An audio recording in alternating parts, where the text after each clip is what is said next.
Friends, good morning. कैसे हैं आप सब? फ्रेंड्स, आज मैं आपको थर्ड चैप्टर द गंगा का क्वेश्चन आंसर बताने वाली हूँ। आई होप आप लोग को पसंद आ रहा है और आप इसे ज़रूर नोट्स बना रहे होंगे। तो मैंने 5 चैप्टर तक पूरा रोज एक्सप्लेन कर दिया है और पोइट्री भी कंप्लीट हो चुका है, लेकिन पोइट्री के क्वेश्चन वगैरह नहीं अभी मैंने कुछ दिए हैं। तो चलिए अभी इसको मैं पढ़ाती हूँ और नेक्स्ट जल्द ही आपको प्रोज का अगला चैप्टर का एक्सप्लेनेशन मिलेगा। तो क्वेश्चन आंसर चलिए शुरू करते हैं। आई होप आपको अच्छे से समझ में आ रहा होगा। यदि कुछ समझ में नहीं आता है तो आप पूछ सकते हैं। तो पहला क्वेश्चन है, to Nehru what was the most precious gift. विशेष मतलब होता है बहुमूल्य, कीमती। नेहरू के लिए सबसे क्या महत्वपूर्ण गिफ्ट, तोहफा, उपहार क्या था? Who gave it to him in plenty.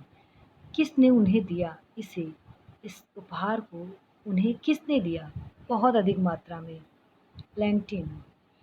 Answer है the affection of all classes of the Indian people.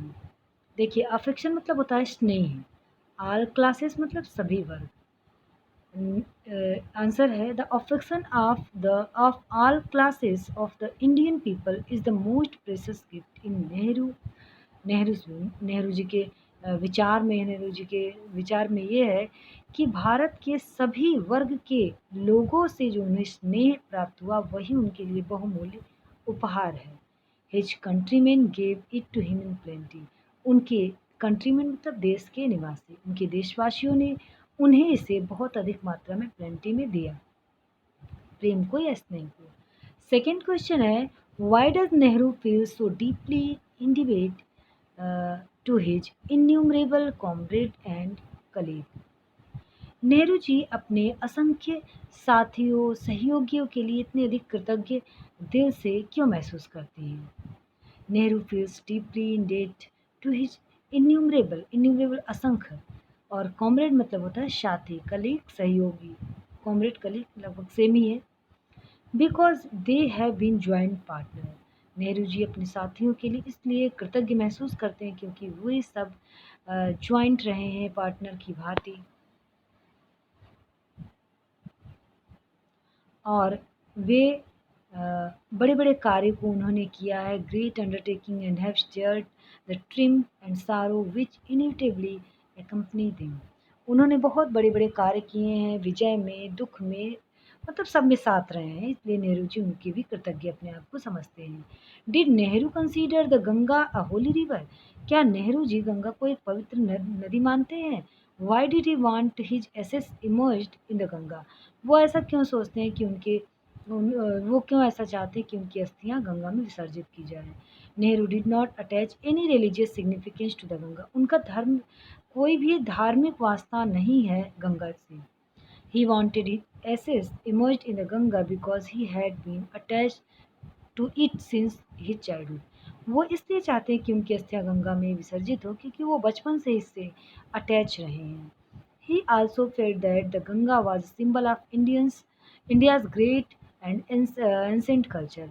वो ऐसा भी सोचते हैं कि गंगा एक प्रतीक रही है प्राचीन भारतीय सभ्यता का। अगला क्वेश्चन देखते हैं क्या है।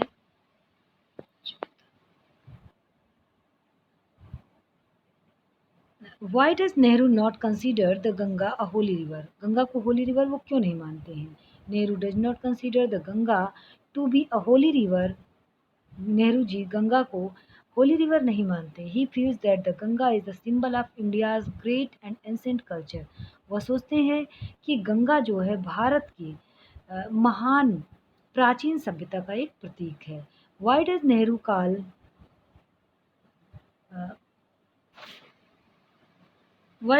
Call the Ganga the river of India.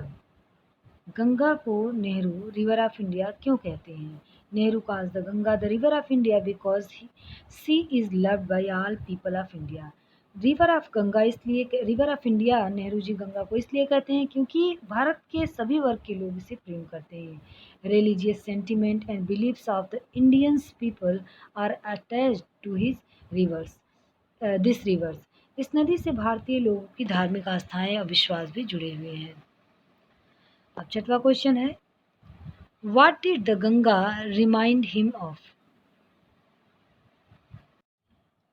The Ganga reminded Nehru of the high peaks uh, and deep valley, Gehri Ghati, Uchi Choti of the Himalayas, which he loved so much. He also reminded him, it also reminded him of the rich and vast plains. Second question है, what does P.T. Nehru want to be done to his body after his death? Nehru क्या चाहते हैं कि उनकी मृत्यु के बाद उनके शरीर का क्या हो? पीटी नेहरू मतलब Pandit Nehru wants that his body should be cremated, उनकी बॉडी का क्रीमेंटेड दाह मतलब होता है दाह संस्कार, उनकी बॉडी का दाह संस्कार हो आफ्टर हिज डेथ, उनकी मृत्यु के बाद। If he died in foreign country, यदि वह विदेश में मरते हैं, he wanted his body be to be cremated there, उनकी शरीर को वहीं जलाया जाए। His ashes sent to Allahabad, और उनकी अस्थियों को इलाहाबाद भेज दिया जाए। What are the different changes of the mood of Ganga? तो इसका आंसर है the Ganga is smiling and dancing in the morning, Ganga smile करती डांस करते हैं मॉर्निंग में। ये डिफरेंट चेंजेस हैं जो नेहरू जी नोट करते हैं। Dark and gloomy and full of mystery in evening, शाम को रहस्यमयी हो जाती है। It's sauce and graceful, it's slow and graceful in winter, सर्दियों में स्लो हो जाती है और ग्रेसफुल हो जाती है। वास्ट रॉयरिंग थिंग इन मानसून, और जब मानसून आता है तो बिल्कुल दहाड़ने लगती है। अब ये नवा क्वेश्चन रहने देते हैं, क्वेश्चन नंबर 10 देखते हैं। Why did Nehru want the major portion of the SS scattered over the field of India? Nehru क्यों चाहते हैं कि उनके जो है अधिकतर उनकी एसेस भारत के खेतों में बिखरा दिए जाएं?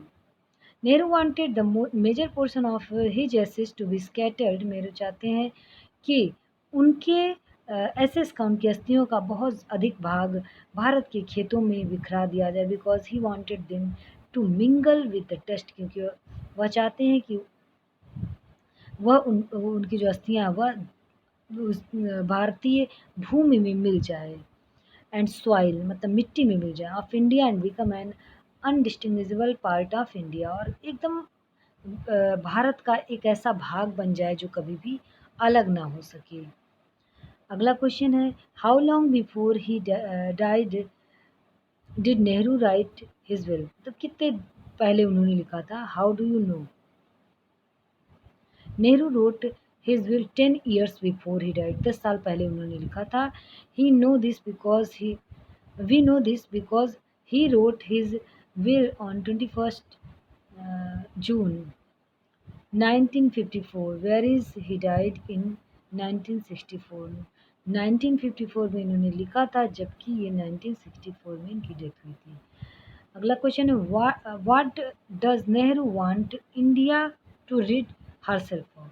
तो इसका आंसर है, Nehru wanted India to rid of all scales that bind the constrain her and divide her people and suppress vast number of them। तो बस शॉर्ट क्वेश्चन में इतना इम्पोर्टेंट था। एक दो क्वेश्चन है जो इतना इम्पोर्टेंट नहीं है, तो मैंने आपको बता दिया है। लॉन्ग क्वेश्चन मैं जल्दी ही आपको प्रोवाइड कराऊंगी, इसे नोट्स बनाते रहिए। Thank you for watching this video.